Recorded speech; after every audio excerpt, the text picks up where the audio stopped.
Welcome to the Imperfectly Empowered podcast with leading DIY lifestyle blogger ahnafulmer, where women are inspired with authentic stories and practical strategies to reclaim their hearts and homes by empowering transformation, one imperfect day at a time. Hi, and welcome back to the Imperfectly Empowered podcast. I am your host, ahnafulmer. Today, we are talking about the thing that you and I spend about 33 to 40% of our lives doing. And it's not eating, although for me, it feels like it sometimes. It is sleeping. We are going to talk about how to sleep better. You know, it's interesting. As many of you know, I am a fitness and nutrition coach. My program is a 6-week virtual program called The Faster Way with Anna. You can check it out on my website at hammersandhugs.com. And believe it or not, one of the things I stress with my clients is the importance of sleep. Again, remember that I am a nurse practitioner by trade. I have 2 masters in nursing. My first was from Johns Hopkins University, and I love research. And the fact is, the research has linked sleep to so many issues. Poor sleep, I should clarify, to so many issues. And the fact is, a lot of fitness and nutrition programs do not address the importance of sleep. There are many factors that affect fat loss, but sleeping habits are one of them. So if one of your goals in life is to lose some weight or to get healthier, we cannot forget to talk about sleep. So we're going to chat, first of all, the importance of sleep. Why is sleep so important? We're going to talk about the physiological reasons that you may have never known about, and then we will dive into 13 ways to improve your sleep. Why is sleep so important? Well, first of all, it is the body's holistic reset button. God gave us this beautiful, amazing way to restore and renew through sleep. Sleep allows the brain to form new pathways in preparation for another day of storing new information. Emotionally, it allows one to refresh. And in fact, with children, there has been research to suggest that poor sleep very well may be contributing to emotional and behavioral issues. Physically, sleep allows the body to repair and regenerate, and poor sleep has been linked to heart disease, diabetes, and obesity. And one of the reasons that this happens is that when the body becomes sleep deprived, it will start to enter a stress mode, which in turn increases the levels of cortisol systemically in your body and decreases your body's sensitivity to insulin, which ultimately results in storing fat and then contributes to these other chronic diseases. Sleep is a huge, huge deal. Tip number 1, ways to sleep better at night. Tip number 1, this is not going to be shocking, but invest in a good mattress. Invest in a good mattress. Here's my issue with the cost with mattresses. When Zach and I first got married, I remember we had this whole conversation about, well, we don't really want to spend a ton of money on a mattress. It just didn't feel, it's not flashy. It's not sexy. But the fact is 33%, maybe 40% of our life is on our mattresses. And considering all the health benefits of sound sleep, I do believe it is worth the investment, so much so that we actually found a place that let us take out a loan that was interest-free. We invested in a really good mattress. We did the test, the sleeping tests, and Zach and I have a King's Down. For anybody wondering what we have, it's called King's Down. It's not automatic, like the head and feet don't go up and stuff. It's not a sleep number. I don't think a mattress needs to be the price of a car, right? I don't think it needs to be quite that much, but we did spend more than we ever have on our mattress, and we absolutely saw a difference. We absolutely saw a difference in our sleep, but it took us, I think, 7 years of marriage before we were finally really willing to invest that kind of money. Again, we found one that gave us an interest-free loan. So we paid it off. I think it was like a 2-year payment plan. Guys, worth it. It is an investment in your health. Okay. Now, again, do you actually need the sleep number? Do your research. I don't know. Be sure to test them out. I don't know that you need to like refinance your house to buy a mattress. I don't know that it's quite that necessary to go that expensive. Tip number 2, go to bed at the same time each night and set an alarm for the same time each morning. This is one of the most effective strategies for sounder sleep. This may surprise some of you. There's been some research out there that suggests it's not actually about how much sleep we get, but the quality of the sleep. And one of the ways to get quality sleep is to establish a consistent circadian rhythm, meaning you want to train yourself, you train your body mentally and physically to start to shut down at the same time each night and then get up and start at the same time each morning. I do this Monday through Friday. I'm not as consistent on the weekends, but this is one of the most effective strategies. So try to discipline yourself. I think bedtime is the hardest part. This is where I struggle. I'll be completely honest. I'm not as consistent about my bedtime as I am about my wake up time. Also, to clarify, 3 hours is not enough. Even if you go to bed at 1 a.m. and wake up at 4 a.m. every morning, this is not enough. It will catch up to you. Just trust me on this. You should be getting a minimum, truly, of 7 hours. You really should be getting 7 hours physiologically. Even if mentally you're okay, your body will start to feel it over time. I would not get less than 7 hours consistently a night. And most people need more. I need more. Tip number 3, also very difficult, but avoid significant blue light, movies or TV, screens, technology, need I go on, of any kind, at least an hour before bed. Turn it off. Turn it off. Parents of teenagers, if they are living in your home and you are paying the mortgage and you are buying them food, guess what? You are in control. Take their phones. Take whatever you need to. Turn it off. Your teenager will thank you. It may be many, many, many years down the road, but help them set themselves up for success. Turn it off an hour before bed.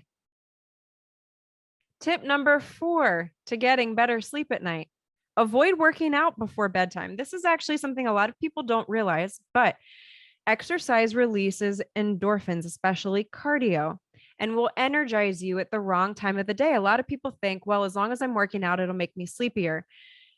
Try not to do it right before bedtime. I say that, but also hear me when I say this. If the only time that you can exercise is before bedtime, and that is your only option, it is still preferable to at least exercise some as opposed to none. So if you are wondering, well, what's more important, exercise or better sleep? Listen, exercise.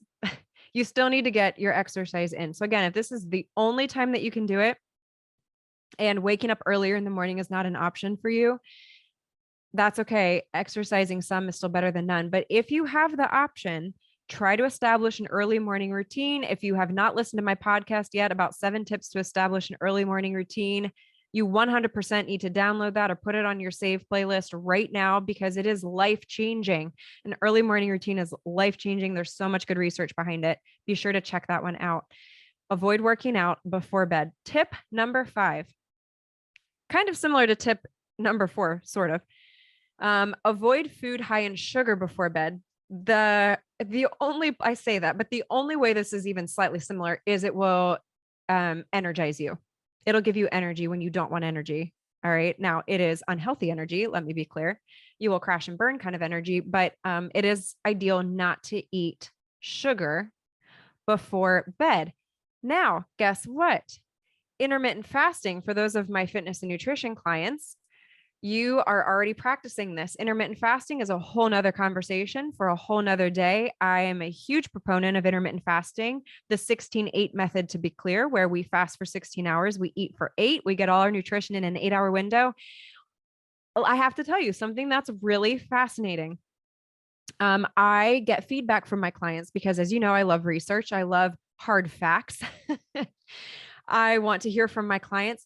Better sleep is one of the most common pieces of feedback that I get. I forget the most recent statistics. I want to say 80%. I think it's 80% of my clients state that they are sleeping better by the end of my 6-week program. have a lot of theories around that. I truly, truly think one of the reasons is eliminating those bedtime snacks.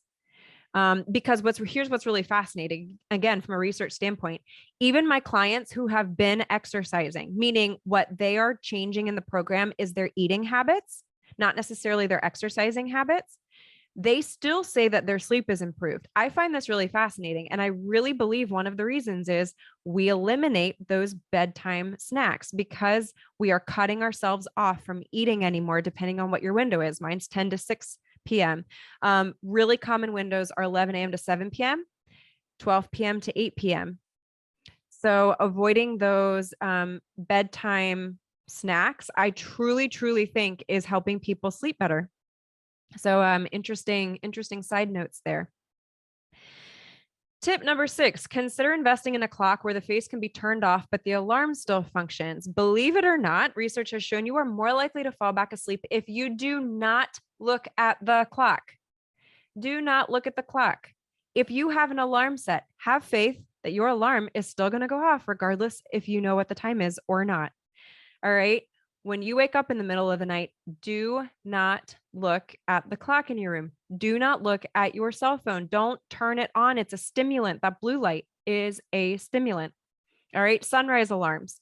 Google sunrise alarms. There's a link on the show notes today for the sunrise alarm clock that I use. Highly, highly recommend them. It's been an amazing part of my early morning routine as well. A sunrise clock. This is what our kids use as well. Tip number 7, avoid sleeping with your phone in the bedroom. I think I could do an entire podcast on cell phones. Avoid sleeping with your phone in the bedroom due to the nature of job responsibilities requiring phone involvement. The cell phone is a constant stimulant. It is a subconscious stress trigger. You hear that ding, right? You just got an email. It wakes you up. It is a stimulant in your head that is subconsciously triggering work. Or maybe it's a Facebook notification. Whatever it is, keep it out of your bedroom.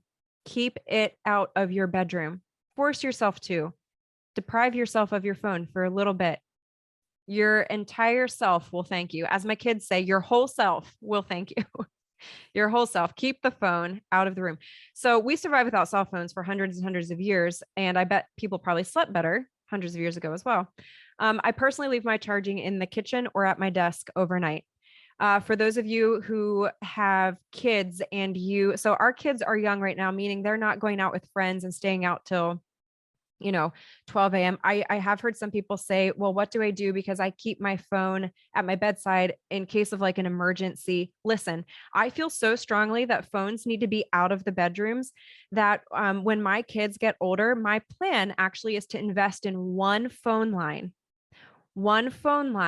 that will, either be in the hallway outside of our bedroom when we build our house, or maybe it'll be in our bedroom. I don't know, but it will be an old fashioned phone, one line. That's it. One line for that very reason. And it will be emergency number only. Like my kids will have that number. I'm that passionate about it. I believe that strongly phones need to be out of the bedroom. That is my plan. That's what we will do. To be honest, our home right now is so small. I can hear my phone ringing up in our bedroom. So that's the other thing, is it just depends on how heavy a sleeper are you. Tip number 8. Use blackout curtains and replace your light bulbs with a soft or warm white bulb. Interestingly, we have seen this replacement of light bulbs with LED bulbs, and a lot of them, like 5000 K, I think it's called, very, very bright. They almost tend to go a little bit blue. Okay. Believe it or not, these are stimulants. And one of the ways to help retrain your body to calm down and wind down in your bedroom is to replace the light bulbs. I actually have a post on my blog, and I could probably do a podcast on this sometime. There's actually ways to design and decorate your bedroom to help inspire relaxation. This is one of them, are the lights, the actual bulbs that you use. You want warm, soft white bulbs. You do not want a ton of light in your bedroom. Use blackout curtains. Again, this is a super easy way. to try to get yourself into that circadian rhythm where like you are shutting down now. So if you have street lights outside your window, this is a great way to help kind of establish that my body is slowing down now. So blackout curtains. Tip number 9, stop drinking caffeine after 3 p.m. You say, Anna, that's a really, really random number. It is a random number. But for any of you that have heard me say this before, we need to be more specific in life. Stop saying just generalizations, be specific, how-to strategies. So I'm telling you 3 p.m. I will be honest, I do not drink caffeine with any regularity after 12 p.m. I sleep very well. I absolutely love sleep. I won't even get started on how much I love sleep. Just listen to the 7 tips to establish an early morning routine. Y'all, woo, man. Getting up early for me was so hard. But one of the things that I do to sleep well is I do not drink caffeine after 12 p.m. Now, I have had people tell me that, well, I drink caffeine and it doesn't make any difference. Like I still sleep well. That may be true right now, but it is incredibly common for people as they age to struggle with sleep. And then they have a really, really difficult time cutting back on caffeine.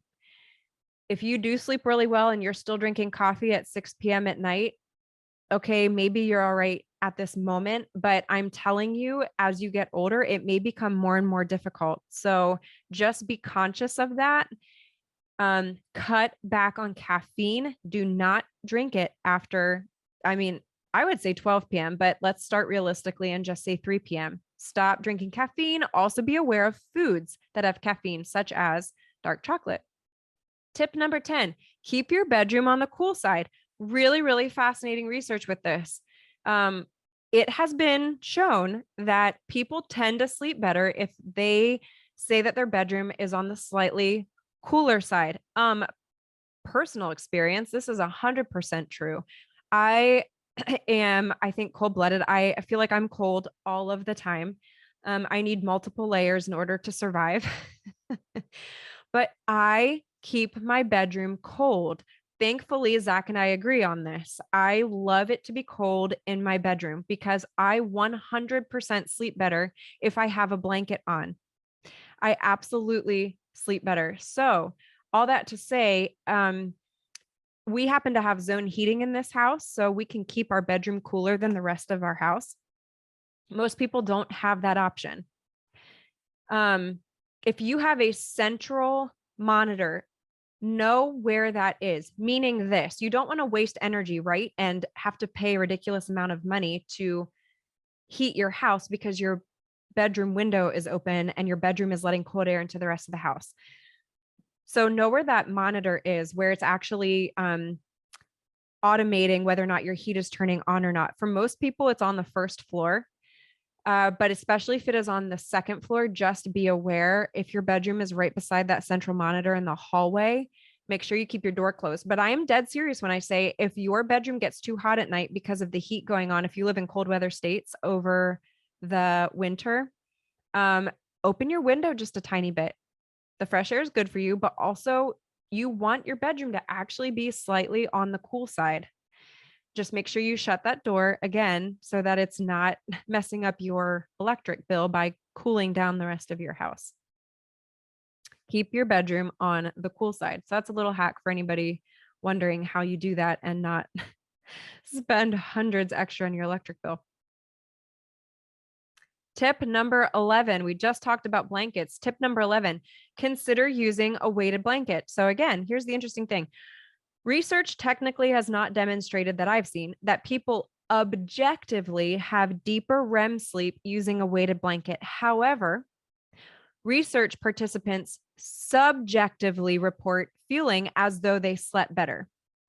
So it has not demonstrated objectively that they have deeper REM sleep, but it does show that subjectively people feel as though they have slept better. As a general rule, a weighted blanket should be 5 to 10% of your body weight, and they should also fit snugly to the size of the bed. As a side note, weighted blankets are really not appropriate for children under 2 years of age.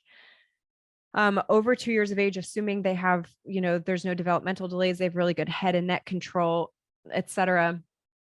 They are very appropriate. In fact, I highly encourage weighted blankets for children. If they have behavioral issues, if they struggle with anxiety, etc., weighted blankets have actually been shown again for children also subjectively report that they sleep better. And again, we've established the importance of sleep, especially for children, for all of us really. But this is something you may have never considered or thought about, but consider a weighted blanket for yourself and, your child or teenager. Tip number 12. People don't love this one. Avoid naps altogether. If necessary, keep them to 20 minutes and before 3 p.m. There's that 3 p.m. number again. Okay, you've all heard about the power nap. The thing is, very few people can successfully power nap. I am one of them.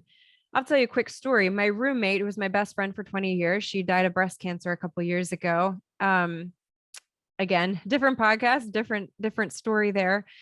Her name was Heather. Heather would take power naps every single day. She would set her alarm. We get back from classes. We were both nursing majors in college, and she would set her alarm for a 20-minute nap every single afternoon. She went to bed.